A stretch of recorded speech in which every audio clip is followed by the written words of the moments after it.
Hey guys, Martin here, head of sales at Siro.ai. We're the intelligence platform for in-person sales.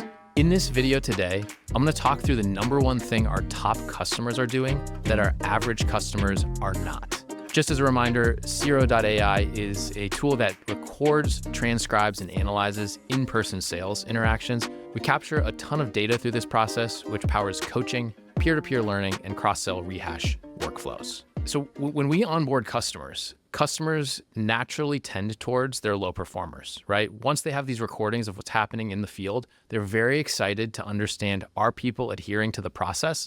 And then once they're adhering to the process, are they executing the process effectively? This is very good, and this does drive great increases in total sales output. But one of the counterintuitive things we found is actually the highest leverage thing to do once you implement this technology is spend a disproportionate of time listening to your top performers, deconstructing what they're doing, and then actually disseminating those nuggets of gold to the rest of the team.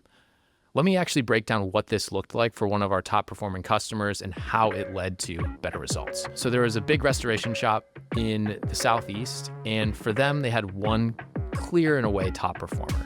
What they did once they started recording was they did listen to a lot of his interactions. What it turns out is that he was doing a relatively nuanced same-day closing technique that was above and beyond the process that they taught. Turns out that actually no one else knew that this tactic existed within their organization.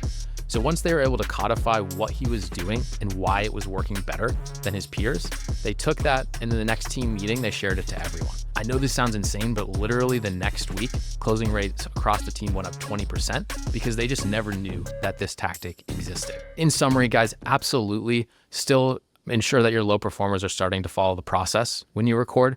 Ensure that you're diving into specific moments and coaching on the effectiveness of that process, but do not forget to spend time listening to your top performers and actually break down and deconstruct what's making them top performers. And if you can find one or two nuggets of gold, share those with the team and you're going to get some quick wins right away.